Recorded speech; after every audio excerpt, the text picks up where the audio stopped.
Good morning, everyone, and happy St. Patrick's Day to you all. My name is Beth Reichert, and I am the HCM Implementation Manager here with Higher Level. HCM stands for Human Capital Management. So I do a lot of consultations and streamlining with business owners and how they manage their people. And one very important topic, well, I guess you could say since March of 2020 has been flexibility in the workplace. But really, it started even before that because of the multi-generational workforce that we're seeing. So today we're going to go through just what does that look like? What does remote and hybridized work look like today in the workforce from what we're seeing, some tips and tricks to implementing a plan like that, and just what to keep in mind, what to consider. I know many of us were forced to really adapt to this flexible workforce. We really were, but do we continue with it? And I think that's the question that a lot of people are considering right now with the vaccine being available, becoming more available. And of course, COVID's still going to be around and the topic's still going to be talked about for quite some time. But even beyond that, what does success look like for a flexible workforce?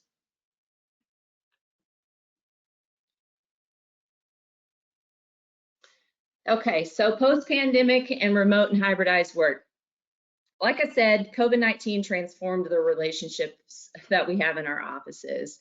What used to be really the heart of an organization, going into the office, I'm heading into the office, that's what it sounded like on our morning commutes, has changed.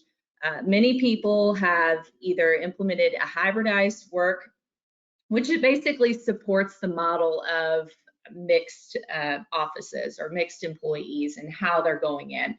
So it could be that you have some staff that have been really unfazed by the ability to come into the office. Throughout this whole time here at Higher Level, we have, of course, we've been essential employees. And so we've had many of us that have continued to come to work every day. But, when we look at the workforce itself, many, of course, have children and schools being out and things like that, that there's been more so a hybridized workforce that I've seen as opposed to a full remote. So that hybridized really embraces both aspects of that. And I think that when we're talking about really, they go hand in hand in terms of preparing for it. The only thing to keep in mind is just giving the flexibility for full remote in terms of recruiting and talent, things like that, as opposed to that hybridized, you've got still some people that are coming into the office. So like I said, with a vaccine now available, employers are really finally able to start thinking about reopening their offices. And of course, this is dependent on the industries and things like that. But we are seeing more and more people that are going back to the office and trying to get back to quote unquote normal, as we like to say. Some employees, though, even though they've adapted this remote and hybridized workforce, they're craving to come back to work to an office space. Many clients that I speak to, my HR managers, they'll say, "Oh, I'm so ready to go back to work, Beth." And so I think it's just going to be dependent on the person. Forcing a full remote may not be the best ideal, but again, it's dependent on your organization. So as of 2018, though, 29% of workers could work from home and 25% did so conditionally. So that was about 2 years ago. And I'm interested to see now, as we have more and more organizations running statistics and polls on these things, what that's really going to look like here in 2021. What we're going to see after the pandemic's over and as businesses have to determine how to return back to the office. Because telecommuting really has been around since the 70s. It hasn't looked the same. Obviously, technology is far more advanced now, and we will definitely be speaking to that today. But it's just what comes to mind. What do you need? And I think that the two biggest things, of course, number one is technology, and number two is communication, which derives directly from technology as well. So technology we'll be really talking about, and ironically enough, some of the biggest tech companies are the ones that are going to continue to work remotely. Facebook, Google, a lot of those organizations, they have no issue with doing this and working from home. And the great thing is that they haven't lost productivity. You know, I can assure you Facebook is still going to continue on no matter the pandemic or not. And they've really adapted that. No matter where you are, we can support that. And they're finding, I'm sure, better talent because of that. So with some more statistics on that, 60% have been as or more productive since working from home. So I myself can attribute to a little bit of this. I had some school situation with my children where I had to pick up basically one day and a week and to continue that. And I have to, you know, obviously a lot of demand and supporting of the team here and the clients. And I had to adapt my own schedule to be able to accommodate for my home life. And, you know, higher level, we've embraced that flexibility. And so one day a week, I've had basically a couple interruptions in the day where I've had to drop off and pick up a child. But I actually see more productivity on those days that I work from home because I am more focused and I know that I have some interruptions in my schedule, but I still know what I need to get done. Now, when I'm in the office, there's several interruptions, of course, and you know, you need to limit those and set some office hours or whatever that looks like. But especially in some of those management type roles or really tasks and you know, project planners, some of those people who have hard deadlines, it's just as easy to do so from home, and I can certainly attest to that. Okay, so things to consider. So what are we going to do when this is all over? What do we have to think about? And so I think a lot of us are eager to get back to what we used to be, but we know that that will never be the same. So some things to consider that are a direct derivative of this flexible schedule, hybridized workforce is higher productivity, like I was just speaking to. You know, I really think that many people are less distracted working from home or having that schedule where they know what they need to get done. So they're seeing, and the statistics are showing, you know, we're seeing 60% saying they're more productive at home. They're getting more work done. And if we really think about it, you know, and we'll talk about this later, but the morning commutes are gone, some of those lunch hours, you know, some of those things where you may have, oh, I'm running late because I had to run to the bank in the drive-through, you know, all of these obstacles or hurdles that get into the way of being more productive at work, they're gone. You know, you're at home, you're getting, you know, you have everything in front of you and you can just get right to it. Higher engagement too. I think for me as an employee of an organization that embraced the flexible workforce, it certainly made me feel better about coming to work because I was not as stressed about, oh no, what am I going to do about picking up my children? What am I going to do about XYZ? Because I know that they knew at the end of the day that my work would get done. I would still have that productivity, if not more, but also my home life was taken care of. So there's higher engagement, and we're seeing in later point number 5 here is we're seeing better retention efforts because of this too. You know, this recruiting in general is a challenge right now because the people who want to work are working. And so that retention is a really big deal, especially in just the talent pools that we're pulling from. I mean, it's really important that we're taking our best steps towards retention and engagement, right? What is your culture? Are you showing that supportive environment for your employees? I can't stress that enough right now because everyone's wellness is a little rocky right now, whether that's mental or maybe even physical. So how can we be more supportive? And a flexible schedule certainly does that. Reducing office costs. So I have a client of mine that I work with who they got rid of all of their brick and mortar offices, and they're in several states. And by doing so, of course, you know, your utilities are gone, your office space rental's gone, but everybody's been able to do things from home. And when I was on the having a conversation with them the other day, I said, you know, are you guys going to get back started in an office? And they said, well, no, Beth, we're doing just fine working from home, and we're saving so much money. You know, everybody's pinching pennies right now. You know, many of us are having to look at our financials and things, and so reducing costs anywhere is obviously going to always be a benefit to us, but especially right now. So that is definitely one thing to consider. And then again, I had mentioned better talent, but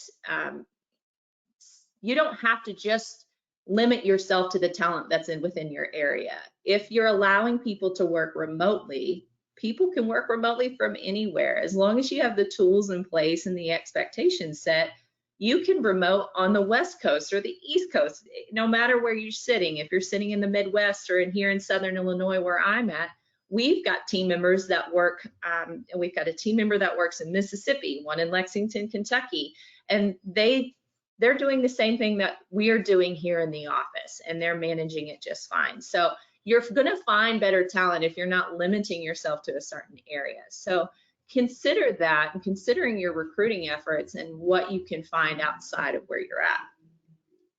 I already mentioned employee retention, and then also wellness. I think that one thing to consider is, of course, the multi-generational workforce and those that are more affected by COVID-19 is definitely in that wellness realm. You know, some people have to consider their health first before going back to work, and that's a real challenge, because then that puts into their financials, which again then affects their wellness. So how are you encouraging this wellness in your workforce? Internal efficiencies and payroll and HR. Of course, I'm very passionate about this topic as to what I do with higher level and how I work with the clients and our partners is just improving efficiencies in general. And it doesn't take a pandemic to need to do that, but I'm seeing more and more organizations doing this. So how are you streamlining? How are you taking this time to improve upon your processes? You know, there's a lot of room to grow in terms of managing your people and getting better about it. And this is just the first layer of that. And the last piece is training. And I will go over this specifically because I think it's a huge part of, you know, allowing flexible and remote schedules. How successful is your current training plan or even your career planning for your team? Training needs to be top of mind always. I know here for us, we spend many hours a week training our team because we are professionals. We're certified professionals, and we want to be able to be the best support that we can. So, but that requires a lot of training because there's a lot to know in the payroll and HR industry. But we have to keep our training consistent across the board, no matter if it's with our team member down in Mississippi or maybe one of our other offices. Keeping consistent training allows for, of course, better success. Okay, so planning for a transition. Again, this is just more things to consider. I think that the last few points, of course, were what are the pros more so than what to consider. This is more planning for that transition. And many of us are already in the transition. We're in the thick of it. But now this is the continuation and just really planning for the future. Management collaboration of the what ifs. So what do I mean by this? It takes, you know, depending on the size of your organization, and you know, you have multiple departments, this remote and flexible working can affect people on different levels. Not everybody's going to have the same experience when it comes to this remote and flexible workforce. And some people on operations and HR and these different things, they may have different point of views in terms of working from home and what that looks like, what the output is, what the expectations are. So management collaboration is key. And whether that's, you know, you're the business owner and you need to speak with your right hand on this stuff, but I think talking it through with someone is definitely very important. Setting expectations. So rolling out a plan. So after you have that management collaboration, setting your expectations so that you can give those to your employees, so you know that nobody's going to be surprised with performance. You know, for us here, we had actually adapted a work from home plan prior to COVID.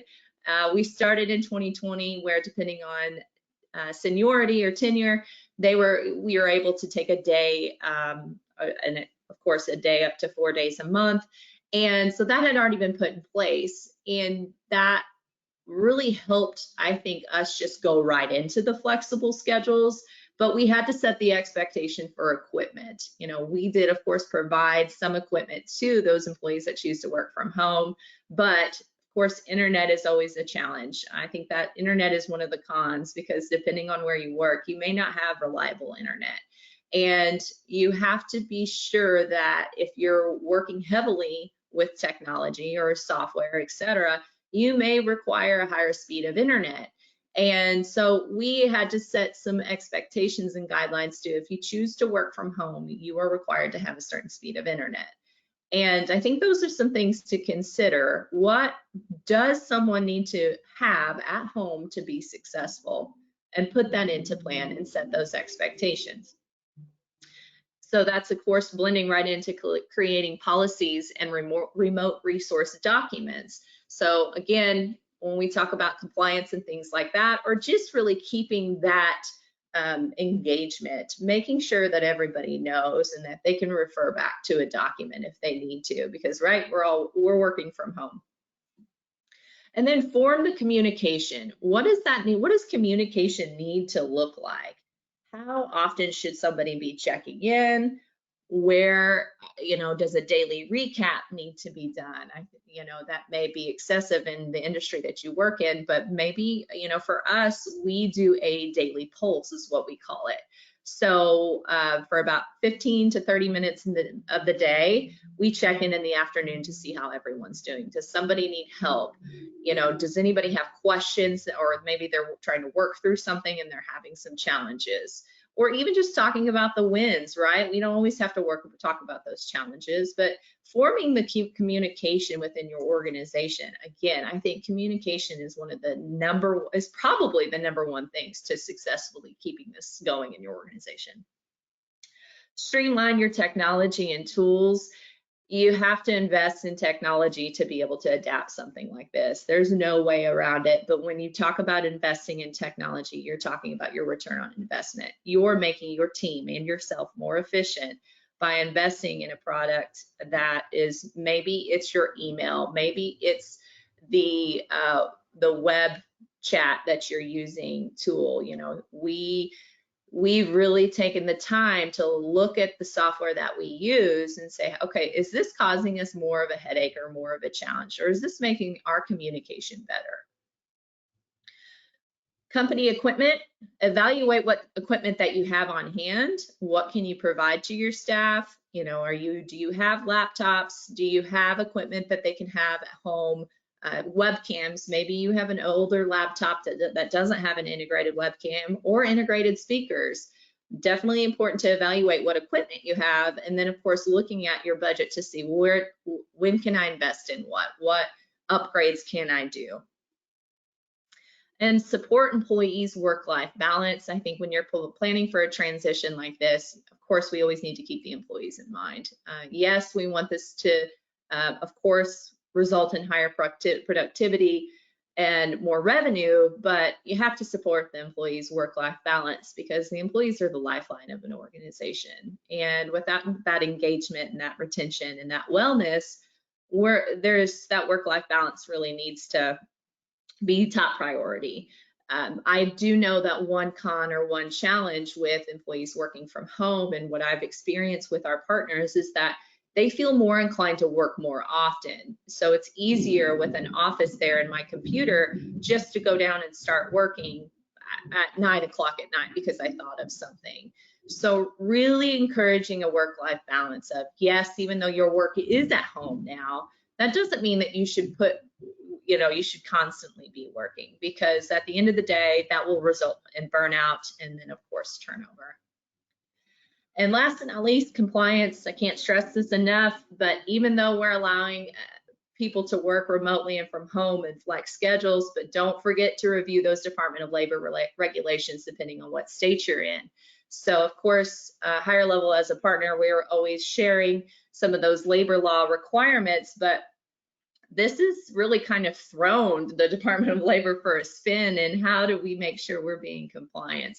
Because the last thing we want is for employees to feel like they're not being treated fairly, and then of course going to the Department of Labor with a complaint. So keep in mind your overtime regulations, and that goes into investing in that technology and making sure that that's streamlined, so that at the end of the day, you know that what you've done by your employees is right, and that you can confidently say everything's good in terms of compliance. So keep evaluating. Hybridized work is not the same for every organization. These are just many of the things that I've come across in consulting with the people that we work with. Consider a remote work planning team, though, to be accountable for evaluating the wins and challenges to keep improving. Don't put this all on yourself. Have a couple, maybe you pull just an employee who is working remotely to have them discuss their wins and challenges, and a couple others. Have a team together, a planning team, so that you can evaluate to see what's working with it. Because what you put into place back in March of 2020 isn't necessarily what needs to happen right now in March of 2021, or towards the end of the year, when we have this vaccine that's being more heavily distributed. So keep evaluating. All right, technology, managing from afar. Again, I said technology is probably number 2 in terms of the successful rollout of remote planning or a remote hybridized workforce. So here are the big things that I recommend that you evaluate your processes on. If you have not streamlined these things, or, and not everybody needs to invest in each of these items, but depending on the size of your organization, you really need to be evaluating these different items. So automated onboarding. Automated onboarding is the collection of paperwork, new hire paperwork. So that W-4, I-9, EEO, all of that information, direct deposit, emergency contacts, signing off on my employee handbook, all of those items can be done electronically pretty seamlessly. You can send an email out, and most systems you can send an email out and send all this stuff to your new hire prior to starting. So that way it's being completed, they're ready to go on day 1, and that way you have that training plan in place for them to continue on. Now this also, of course, if I'm sitting here in Southern Illinois and I have an employee in California and they are filling out their all of their information, by doing it online or doing it with this electronic automation, then you're going to get all of that into your payroll system or your timekeeping system, etc. So really look at that onboarding process and what does my employee record keeping look like? Maybe I am the HR person working from home and I don't have a filing cabinet to file all this stuff away in, right? Nor should you, even if you are in the office. The times of paperless are here, and so automated onboarding is huge step. Timekeeping. I think timekeeping in terms of making sure that you're not having labor theft, mobile access to timekeeping, and geofencing. So mobile access would be, of course, I'm working from home and I can use a tablet or a device to clock in and out. So mobile access, of course, has been, I think, more highly sought after probably in the last 6 months from what I've been requested of than ever before. And that could be because of that generational workforce or just the way people are trying to streamline their business right now. But mobile is highly sought after, actually. And then geofencing. So what is geofencing? Geofencing is where you put coordinates around a location to really track and allow them to clock in and out. So if I say if I've got that mobile access and I'm clocking in and out and I'm really down the road at McDonald's getting my breakfast sandwich, but I say I'm at home starting my work day, you would be able to prevent that punch in from happening by putting on a geofence.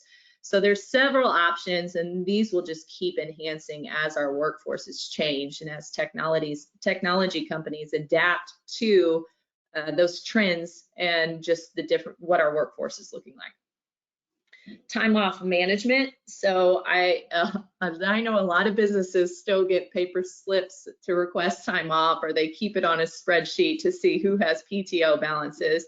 And boy, how cumbersome that is.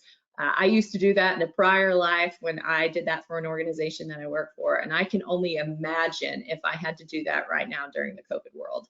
So automated time off management, having that mobile access to, view the pay stubs, be engaged, have more control over my things, but being able to send a time off request, because again, even though we're working from home, we're still working and we still need that vacation time if you offer it, of course.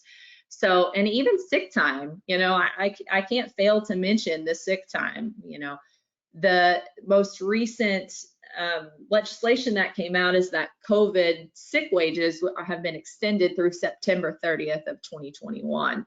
So they're able to claim, again, they reset the 80 hours that is given. So if you have under 500 employees, you're able to, now this is actually optional, but offer that sick leave now is what they're saying. So this is very new legislation and more will come. But if I, of course, have to be quarantined or, if I'm testing positive for COVID, having that time off management automation, so you can put that into a system to notify a supervisor and even HR. Electronic document storage goes right along with our onboarding, but even scanning in documents to my employee profile, whatever that may be. Maybe it needs to be a doctor's note, maybe it needs to be something like that, or maybe you have disciplinary actions, the performance isn't quite what you wanted, or something's happening and you need to keep that electronic employee file. Think again, if tomorrow your business has to close its doors because of a pandemic, and hopefully that doesn't happen again, but how are you able to keep your employee records top of mind and really right at your disposal by having a filing cabinet full of employee documents?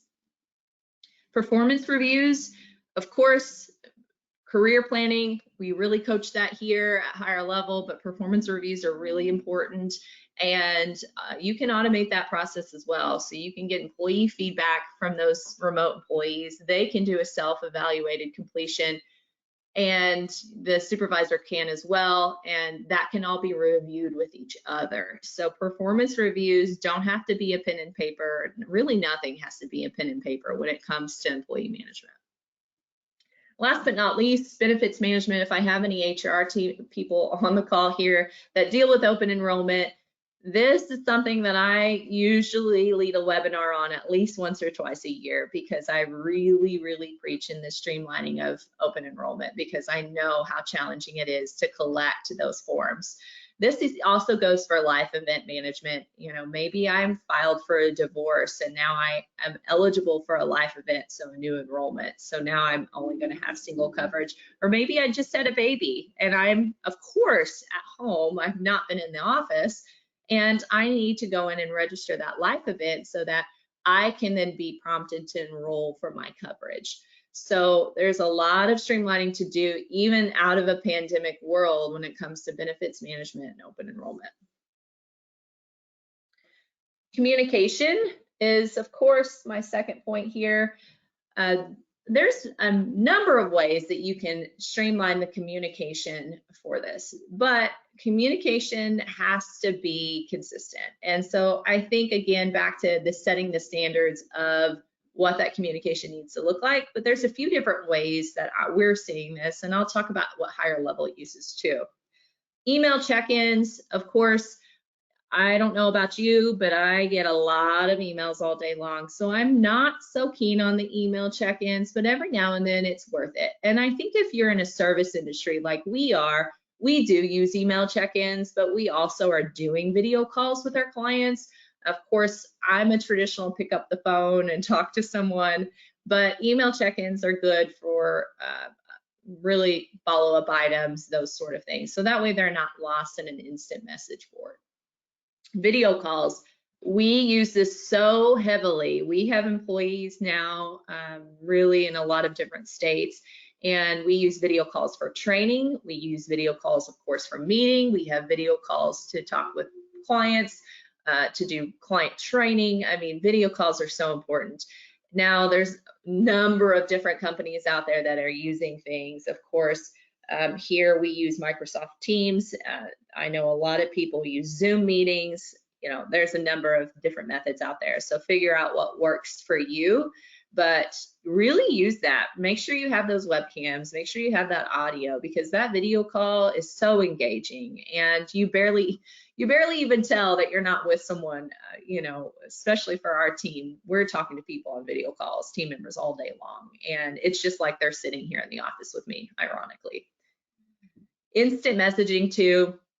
I think this is really important to get that email more streamlined, but instant messaging is good for maybe I'm working on a project with 3 team members and I need to speak directly with them. So really having that chat board too, but they really work one and the same, but sending a quick message to someone, you know, you've got a client on the phone or you've got a phone call for someone and they don't sit right next to you anymore. Maybe you decided, oh, no, flexible works, you know, remote workforce is not for me. I'm staying in the office. I'm not working from home. I don't like it.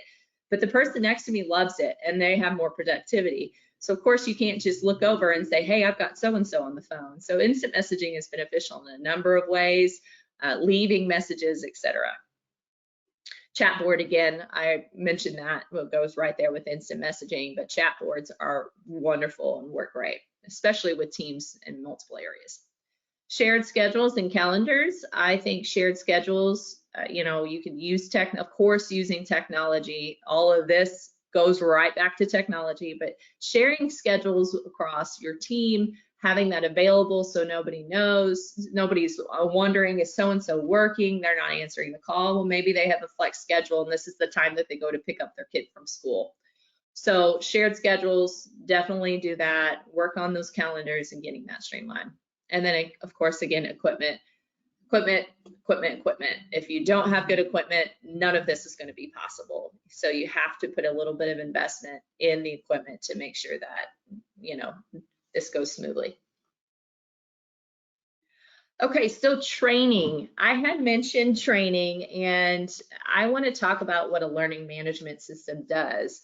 Now, training, when you have somebody working from home, of course you can't go sit with them and go through a document, go through the process, etc.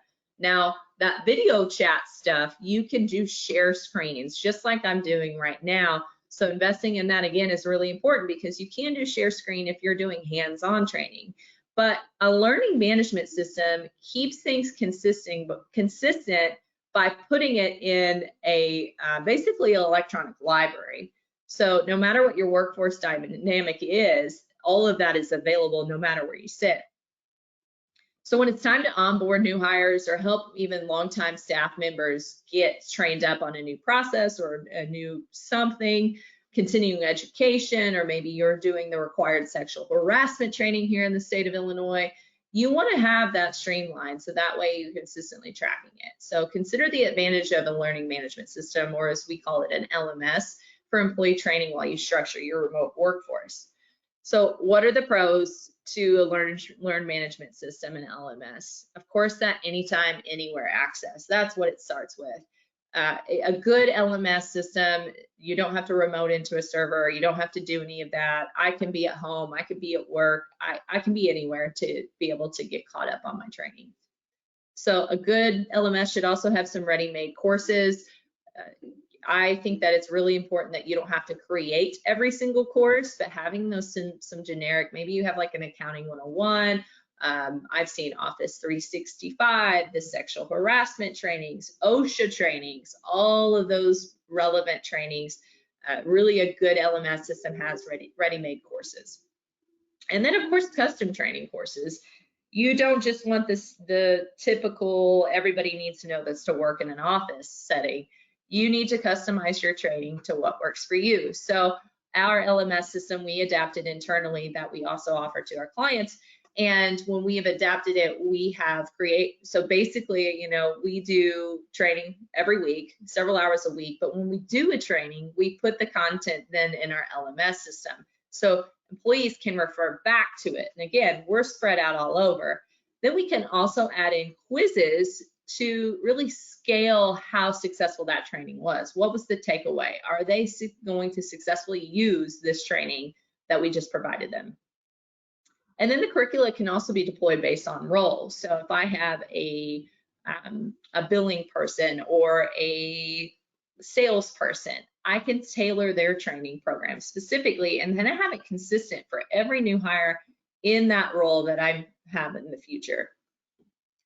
And of course, I love that employees can learn at their own pace. I think that's extremely important in terms of engagement. And it's just having that to where that it helps with that flexibility. Really, we've seen more success with that. Not everybody's going to be able to watch or participate in required training from 3 to 4. That's just not realistic anymore. So having that available to learn at your own pace. Maybe they work in the office and they want to do it from home.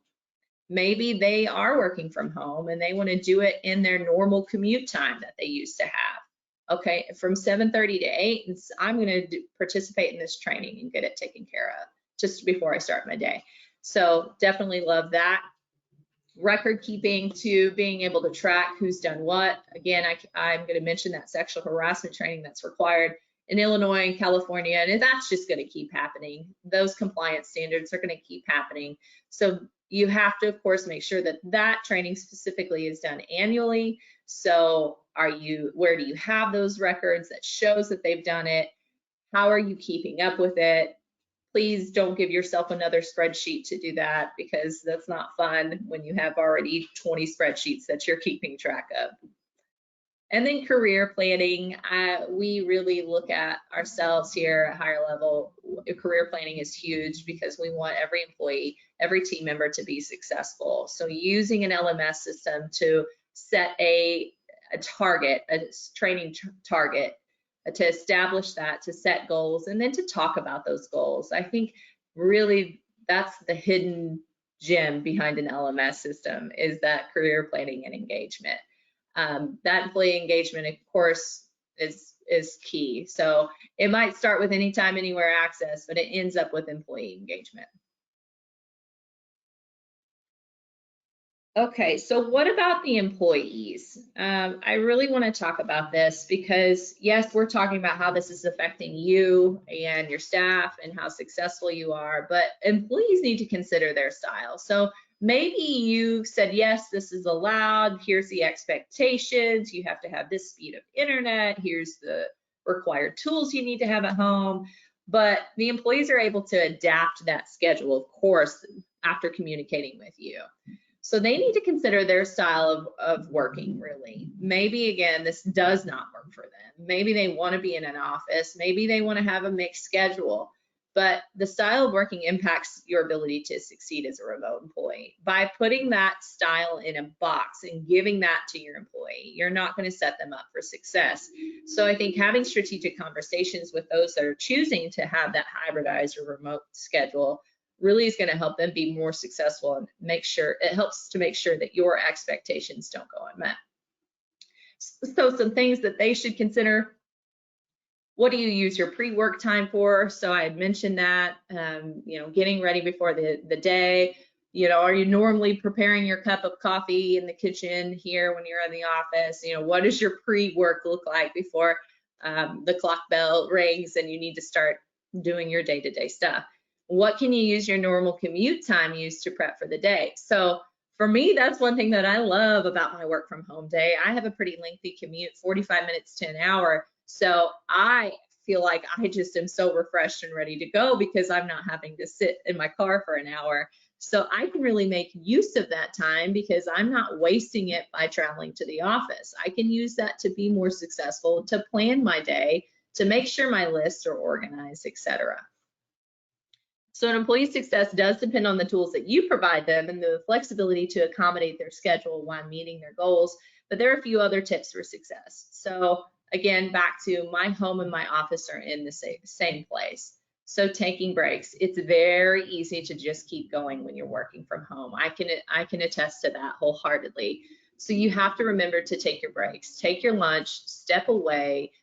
Don't get burnt out because you've been working from home and you work nonstop. You have to take your breaks. Self-care goes right along with that. So take care of yourself, get good sleep. Don't let this become more stressful for you. How do you make sure that you're still taking care of yourself while adapting to a flexible schedule? And then giving feedback. always encourage your employees to give feedback on this stuff. Again, because you want to make sure that your productivity is going up and not going down. And studies have shown that the work from home arrangements support productivity and morale. But again, an employee's success does of course fall back on the employee. So while they may be engaged with your organization, they may be setting themselves up for failure. So having constant conversations about how's it going, back to that remote planning team and getting feedback and checking in. The last thing I wanted to talk about in terms of employees is really that generational workforce. And of course, I've been spending a lot of time talking about COVID, now that we've got this vaccine and what's this post-pandemic world going to look like. But you can't forget that our workforce is changing. You can't forget that the generational workforce is shifting. Here, several webinars that I've led have been on this exact topic, in that we're seeing more and more people that want that technology, right? We're seeing the millennials taking up a good chunk of the workforce. And what are the millennials known for, without the jokes at hand, are really to be driven and tech savvy, you know. And so a lot of these same tools are going to give success for those right now during post-pandemic world, but they're also going to continue as you're absorbing more millennials into your workforce. They do expect a flex schedule. They are very adamant on work-life balance. And so by adapting these now, it's going to set you up for success when it comes to the different generations. Now, with that said, there are some generations that tend to not like this style. They're used to working in the office. I don't want to mess with working from home. I don't like technology, etc. So I think you have to be very mindful of what you have going on for you right now, but then where are you going in the future, right? And sometimes that adaptation plan or that implementation of that remote workforce isn't going to look the same. And it might be one way right now, but in 6 months, it looks a little bit different. So keep in mind the management practices to try when you're talking about those different workforces. I think that, you know, as companies prepare for reopening offices, 80% are saying that they're going to allow their employees to work remotely at least part-time. So hybridized work is going to continue. We're going to keep seeing it. This is going to be a conversation that you need to have internally, and I think evaluating. You know, yes, we might be ready to get back to the office, but then when we're back to the office 3 months later, people might really start missing that work from home and how productive they were then. So please keep that in mind. That is really all that I have for today. Now, I am happy to go through any kind of chat or have an open conversation about some of this. If maybe you're having a challenge with your remote workforce, or you just have some questions, I am happy to talk through some of those if you want to put something in the chat.